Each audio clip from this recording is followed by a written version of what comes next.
কে জানে তুমি কাজটি করতে পারবে না, কে জানে তুমি ওখানে যেতে পারবে না। দেখো এখানে আমরা প্রত্যেকটা বাক্যে কে জানে, কে জানে সে ভালো কাজ করতে পারবে না, এই যে এক্সপ্রেশানগুলো, আমরা কিন্তু এই বাক্যে দুটো এক্সপ্রেশান দেখব। দেখো আমরা দেখলাম কি কে জানে তোমার খিদে লেগেছে, এই যে কে জানে প্রত্যেকটা বাক্যে আমরা কমন দেখলাম। তারপরে কি ও তর্ক ছাড়া কিছুই করেনি, তাহলে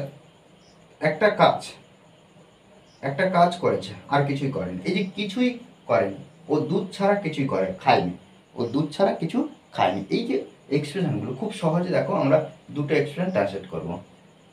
কে জানে এর জন্য আমরা কি করব, হু নোজ ব্যবহার করব।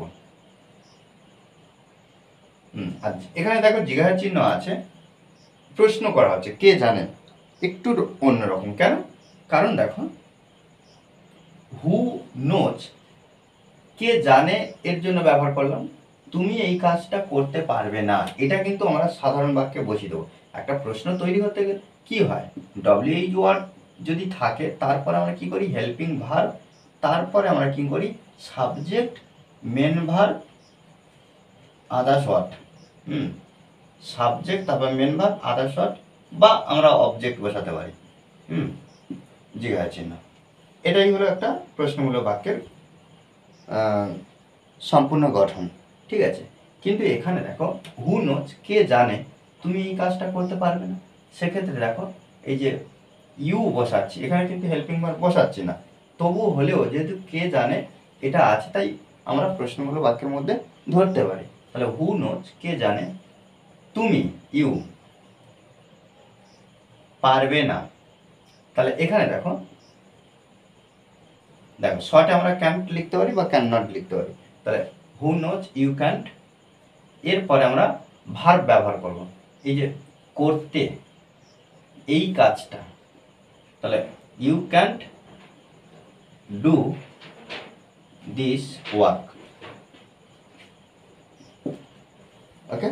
আচ্ছা এখানে জিজ্ঞাসা চিহ্ন বসিয়ে দেবো, তাহলে who knows you can't do this work, কে জানে সে ওখানে যেতে পারবে না, তাহলে এখানে একইভাবে হু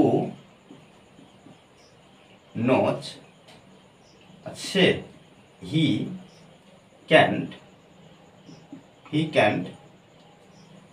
গো, তাহলে পারবে না ক্যান্ট গো যেতে, ওখানে, কোথায়, ওখানে, দেয়ার, ওকে। কে জানে তোমার খিদে লেগেছে, অর্থাৎ এখানে আমরা একটু এভাবে লিখতে পারি, হু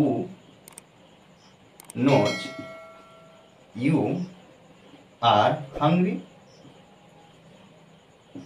ওকে।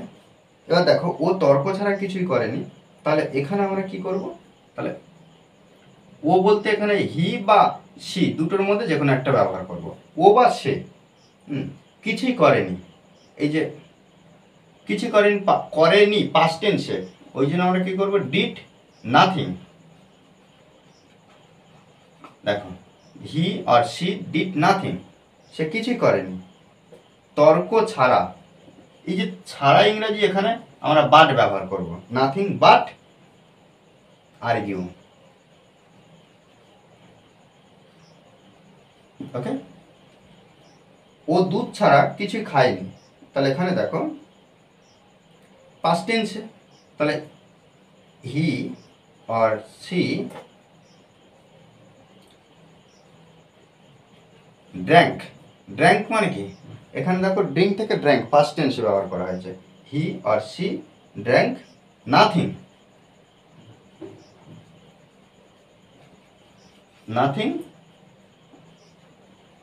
But milk,